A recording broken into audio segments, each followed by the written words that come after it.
I just shot an arrow into the snow. Grandpa hurriedly knelt down and kowtowed, showing a look of terror. Just as I was confused, Grandpa quickly rushed over, picked me up, and ran. It seems like I hit the prey. Why run? Before I could finish speaking, Grandpa covered my mouth. He looked back, sweating coldly. Seeing Grandpa so scared, I didn't dare to speak again. Shortly after, we arrived at the cave, and my sister returned with a wild rabbit. What are you so afraid of? Is there any need to panic like this? You brat, you're about to be in big trouble. My sister and I were confused, and the atmosphere instantly became tense. I haven't eaten meat for half a year. I hit the prey, and the whole family can fill their stomachs. Is that wrong? Do you know what you hit? The snow's too heavy, causing blurred vision, but judging by the size, it looks a bit like a wild boar. Grandpa sighed and said with a worried expression, That's the white hare madness, also known as the white hare monster. Do you know why I didn't let you get close just now? The Why? white hare madness is man-eating, and that beast has long fur, completely white, good at hiding, and it's hard to spot with the naked eye in the snow. How did you manage to hit it? I remembered, I always wanted to shoot a wild boar, but I didn't expect the white-haired lunatic to be hiding nearby. It was a fortunate mistake, I guess. That creature was probably hungry and came out of the cave to find food, and we just happened to run into it. Didn't brother hit it? Didn't you think about just taking it down directly? Do you think a few wooden arrows can hurt it? That's too naive. This place is not safe to stay for long. Let's hurry down the mountain. We absolutely cannot go back. If the white-haired creature sneaks up behind us, the people in the village will be in trouble. We can only wait until the snow stops, then make a long-term plan. Luckily, Little Black and I caught a wild rabbit. It's delicious when roasted. Let's fill our stomachs first. They quickly release the rabbit. Once the white-haired beast smells meat, it will But I'm really definitely come hungry. looking. Is survival more important or eating? Can't you tell which is more crucial? Seeing Grandpa furious, my sister had no choice but to comply. Let's go into the cave and take turns keeping watch to prevent the white-haired creature from sneaking up on us. By the way, let's split up and find some dry firewood. That thing is afraid of fire, so lighting a fire will be much safer. Then we started gathering firewood nearby, but it was snowing, making it really hard to find. don't Just go too after far. instructing my sister, Xiao Hei suddenly started barking loudly. We turned to look, and it was in Grandpa's direction. Oh no, After something's happened to saying Grandpa. that, we hurriedly ran over. Grandpa let out a miserable cry, and I realized something must have happened. When we arrived, Grandpa was lying on the ground, looking very uncomfortable. Above Grandpa, there was a strange object hanging. Could that be the white-haired madman? This is big trouble. You find a place to hide? I'll go save Grandpa. I picked up a stick from the ground and walked over, trembling with fear. At this moment, Grandpa also noticed me. Don't come over. Take your sister and run quickly. Without time to hesitate, I threw the stick over, but that thing disappeared. What's going on? Sister, did you see clearly? It suddenly disappeared. Could that just be the shadow of the white-haired madman? I went to Grandpa's side with a confused look. Are you okay? I'll carry you. I just twisted my back. Let me rest for a moment. That was the white-furred mad just now, right? It was right above you. That was really close. If I'm not mistaken, that's not its true form. Otherwise, I would be gone by now. But one thing is certain, we've definitely been targeted by the white-haired madman. At this moment, Xiao Hei ran over, its nose twitching, eyes staring straight ahead, as if something not far away was watching us. Hurry! We can't stay here. Let's quickly return to the cave. Xiao Hei led the way in front, and we followed closely behind, but it seemed like we walked for a long time, without even seeing a trace of the cave. Strange, I remember it didn't take long to run over here, so why can't I go back? Do the dog's nose have a problem? The cave shouldn't be hard to find. I feel like we're going in circles. Continuing like this is not a solution. You two stay here, and Xiao Hei and I will find the cave and come back for you.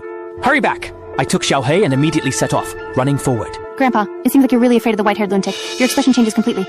10 years ago, that beast came to the village and sent several villagers to the afterlife. Even the village chief's son was not spared. Now that the white-haired beast has appeared again, surely someone else will suffer.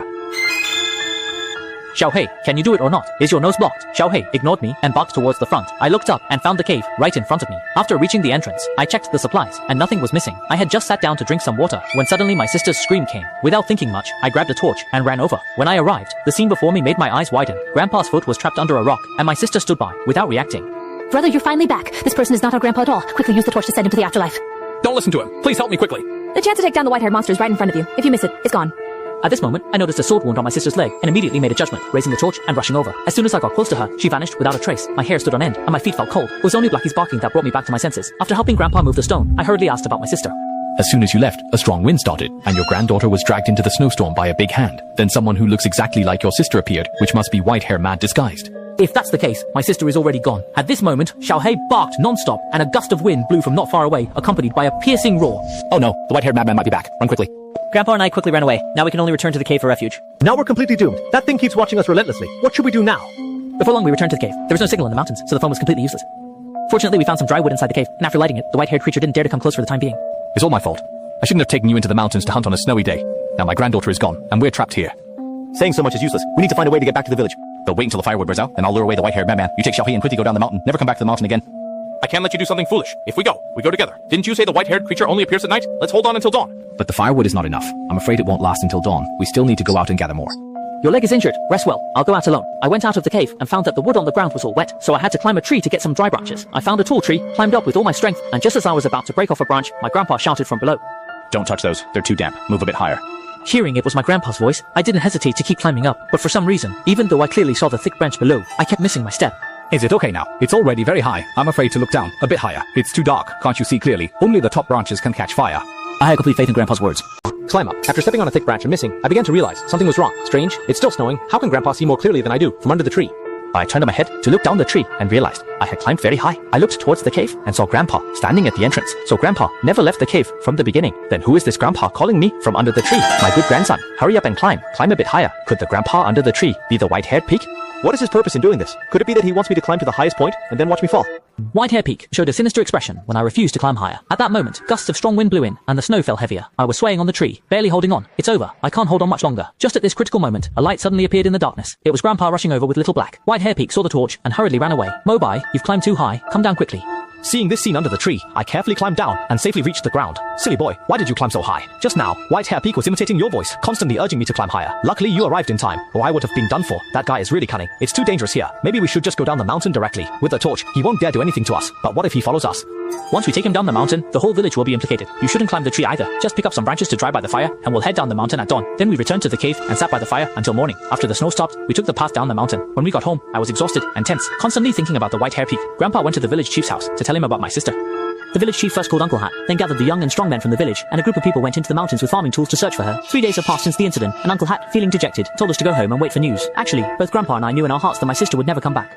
3 days later, Grandpa and I were walking in the field. I seemed to see a figure waving at me in the field, and I immediately thought of Bai Mo Feng, quickly alerting Grandpa beside me. Don't talk nonsense. If Bai Mo Feng comes down the mountain, the consequences would be unimaginable. Grandpa turned to look, but saw nothing. That arm was extremely long, it couldn't be human. Grandpa saw my terrified expression and quickly took me away. Once home, he shut the courtyard door tightly and urgently called for Grandma. Old woman, that beast has come down the mountain. What should we do now? The village chief led people to search the mountain for several days but found no trace of the White-Hair Peak. It had actually gone down the mountain. The last time White-Hair Peak came down was 10 years ago. What does it want this time? Could it be because of that thing of mine? In addition, the village chief's search of the mountain has completely angered the White-Hair Peak. That's a possibility. The situation is urgent now, so stay at home and don't run around. I'll go find the village chief to discuss a strategy. After saying this, Grandpa hurried out the door and Grandma told me to hide in the stove. My granddaughter is already gone. You can't have anything happen to you. Grandma, don't worry. When Grandpa brings people back, we'll deal with it together. It's not that simple. That guy, although not very strong in attack, can't compare to the mountain demon or the human face bear, but he's very cunning. His hand can extend 2 meters, able to grab people directly into the snow, and the villagers all avoid him. It's all because the village chief led people to search the mountain. That guy must have followed the villagers out of the mountain. White-Hair Peak might be coming for me. Don't think too much. I'll call your second uncle first, Grandma said, and then went to the inner room, asking the second uncle to bring the carriage over, intending to send me to the city. Just then, Little Black ran out and started barking at the courtyard gate. Grandma hurriedly pushed things to block the stove entrance, locking me inside. Remember, no matter what happens, you must not come out. After Grandma finished speaking, she went out, taking a stick for self-defense. I was inside the stove bed, feeling vaguely uneasy. Who's outside? There was no response from outside. Clearly it wasn't Grandpa returning. Little Black was still barking furiously, followed by a loud banging on the door. Grandma was also panicked at this point, but she mustered up the courage to say, "A few strong men and my old man are drinking at home. If there's anything, let's talk tomorrow." This was something Grandma made up, intending to scare away whatever was outside the door. Fortunately, after saying this, the knocking stopped, and Little Black stopped barking wildly, only occasionally letting out a warning growl. Seeing that there was no more movement outside, Grandma quickly retreated back inside. I couldn't stand it in the stove bed and crawled out. Silly boy, didn't I tell you not to come out? White-Haired Peak is very cunning. It might not have left yet. It's full of coal dust inside. It chokes my nose. You silly boy. Is being alive more important? Or your nose? After Grandma finished speaking, she tried to push me back into the stove bed. But just then, there was a thumping sound from the roof, as if someone was walking on it. Oh no, that creature is here. Grandma quickly took me to the inner room and hid us in the wardrobe. Just as we hid, we heard tiles and thatch falling to the ground, followed by the thud of something jumping onto the ground. The little black dog in the yard. It started barking wildly again, and a sound similar to a tractor's roar echoed in the room, filling the air with a nauseating stench. Immediately after, I saw Bai Maofeng's face through the gap in the cabinet, and at that moment, his face turned towards the wardrobe, with the corners of his mouth slightly upturned, as if he had found a delicacy. My mind went blank. Grandma was curled up, trembling inside the cabinet. Bai Maofeng discovered me, and his hand was about to touch the cabinet. Suddenly, there was a loud clanging of gongs and drums outside the house. White-Hair Peak heard the sound and actually jumped onto the roof to escape. Immediately after, Grandpa rushed into the house with a group of villagers, and Grandma came out of the wardrobe, her legs trembling. It was really too dangerous just now. Old man, you're finally back. We almost never saw you again. It's good that nothing happened. I didn't expect White-Hair Peak to be so bold. Fortunately, Chitu saw someone on our roof and quickly had the villagers make noise, which scared him away. White-Hair Peak directly rushed onto the roof, which I never expected. The beast's feet and hands are exceptionally long, not to mention getting on the roof. Even climbing a tree dozens of meters high is easy for it. I think the white-haired creature is coming from Mobai. We should find someone to take him away, to avoid any prolonged trouble. The creature is afraid of crowds, so it might be better in the city. I have already called his second uncle, and he is on his way. Sending him away now won't work. It takes at least 3 hours for the carriage to reach the county. What if Bai Maofeng makes a move halfway? White Maofeng is still in the village. We need to think of a way to deal with it.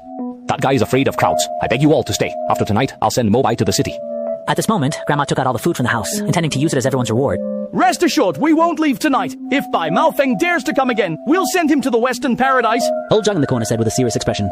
Don't be too confident. The incident from 10 years ago is still vivid in my mind. Bai Maofeng is not easy to deal with. That beast has been hiding in the back mountain, and now that he's come to the village, he definitely won't leave empty-handed. Everyone needs to stay alert tonight. No matter what noise you hear, do not open the door. With so many people inside, I guess Bai Maofeng won't dare to act rashly. His only tactic is to trick someone into opening the door. That guy is not only good at disguising, but also skilled at mimicking our voices.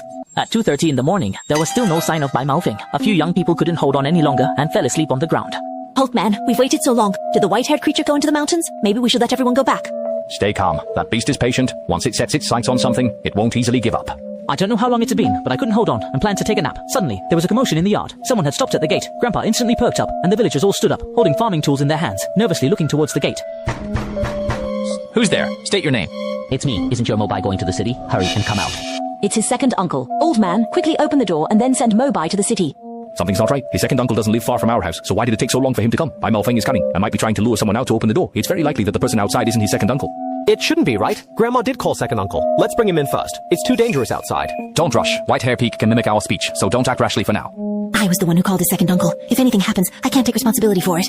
Uncle Mo, are you overly nervous? There's Bai Maofeng outside. Do you want the person outside the door to be eaten? Whoever wants to open the door, go ahead. But don't blame me if something happens. It was me who asked his second uncle to come. I must consider his safety. I'll go open the door. Grandma, don't go. Let's wait and see. Open the door. It's eerie outside. Let me in quickly. The person outside, whether it's Bai Maofeng or not, puzzled us. Grandma couldn't hold back and opened the door to walk into the yard. I wanted to stop her, but Grandpa held me back. No matter how much you try to persuade her, she just won't listen. Let her go. And if she runs into Bai Maofeng at the door, she'll learn her lesson. Grandma raised her hand and opened the door. The gate in the yard lost its defense, and the villagers inside the house clutched their farming tools tightly. If it's Bai Maofeng outside the door, we'll rush out together. After Grandma opened the door, she didn't notice anything unusual. Second uncle left the carriage and then departed. At this moment, Grandma walked into the yard with a smug expression. I told you it was his second uncle, but you didn't believe Where's me. Uncle? We Why isn't he left him coming in? outside the door for so long, and you said he was the white-haired creature. You must have scared him away. It seems I was overthinking. In my opinion, when we were beating the drums and gongs just now, the sound was so loud it must have scared Bai Maofeng away. He might have already gone into the mountains. Old Zhang on the side also thought so, and only then did Grandpa let down his guard. It was not easy to borrow the carriage. Quickly send Mobai away. In the next 2 days, still need to think. It's raining heavily, and our village is all muddy roads. If we don't leave now, we won't be able to leave. Seeing everyone say this, Grandpa had no choice but to nod in agreement. The villagers took their farming tools and escorted me to the village entrance. And Grandpa, Chiju and I got on the carriage. Thank you all for your hard work tonight. Go back and rest early. Wait a moment. Let's take a few torches for protection. Immediately after, we set off for the city. Since our village is remote and the roads are quite bad, it takes at least 3 hours to reach the county town, but we can definitely make it before dawn. Just as we were passing through the woods, I twitched my nose and suddenly sensed something was wrong. What's wrong with you? Why is your face change color? I smelled an extremely disgusting odor, like rotting fish, but it wasn't strong. Didn't you smell it wrong? Is there a dead wild boar nearby or something? This smell is similar to the one on Bai Maofeng. Previously, when he was very close to me, this was the scent he emitted. Could it be? Do you mean that the white-haired lunatic is chasing us? In 2 hours it will be dawn. He should have gone into the mountains by then. At this moment, Grandpa also came alert and tightly gripped the farming tool in his hand as getting off the cart. Grab your weapons. I feel like there are eyes watching us from the dark. Uncle Mo, don't scare me. We've run so far. White hair Matt shouldn't be able to catch up, right? If that beast hadn't gone into the mountains, it would be hard to say. The white-haired lunatic has long arms and legs, and its speed might not be slower than ours. At this moment, I noticed that Tieju's steps stopped and trembled, and then he shakily pointed behind us and What said, is that thing? Grandpa and I looked up, and not far away stood a person, waving at us. The shadow slowly approached us, and the three of us were extremely tense. Don't panic, we all have farming tools in our hands. If he dares to come, we'll fight him. Gus the shadow suddenly sped up and rushed over. Grandpa raised his weapon to prepare for an attack, but it turned out to be second uncle. There's no such thing as the white-haired lunatic. Look at how scared you all are. The three of us immediately breathed a sigh of relief. Can you not do this? I, an old man, can't take it. By the way, why are you here in the middle of the night instead of sleeping? I also want to ask why you stole my carriage. I've been looking for it for a long time. Huh? Didn't you bring this carriage over yourself? How is that possible? I would never let you use the carriage on your own. I suddenly remembered that second uncle usually cares a lot about his horse, which the whole family saved up for years to buy, and he usually uses it to help the village transport goods for a living. When my wife went to open the door, who was the person standing at the door? Mobai's grandma did call me, but when I was bringing the horse over, I stopped to use the restroom, and when I came back, the horse was gone. I thought it had run back home, but it turns out it was with you. They say possible that this horse was bought by the white-haired lunatic, and his purpose in doing so was to make it easier for me to go to the city, so he could attack me halfway. I previously thought that guy was cunning, but I didn't expect it to be this exaggerated.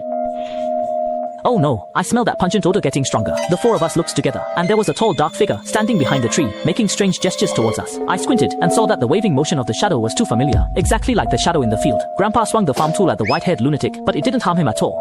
Mobai, run quickly, he's coming for you. I'll stay here and fight him with my old bones. I hurriedly ran towards the carriage, while Grandpa and the other two rushed over. I wanted to break the reins and jump directly onto the horse. Grandpa rushed over and was kicked away by the white-haired lunatic. Second uncle raised a stick to try a sneak attack, but the white-haired lunatic easily dodged it. Run, you Unable to break the fool! reins, I got directly onto the carriage. The three of them were no match for the white-haired lunatic. Grandpa used all his strength to hold onto the white-haired lunatic's leg, but was instantly shaken off. I drove the carriage desperately, with the white-haired lunatic relentlessly chasing behind. At this moment, two roads appeared ahead, and I whipped the horse, making it run to the left. I remember that ahead is the village's hunting area, which not only has many animal traps, but also many other traps. The village chief previously used traps to catch wild boars. After luring him into the hunting area, I turned the carriage around and charged at the white-haired lunatic, striking hard with the whip. The horse used all its strength to push the white-haired lunatic into the trap. I lit the torch on the carriage, ending this farce.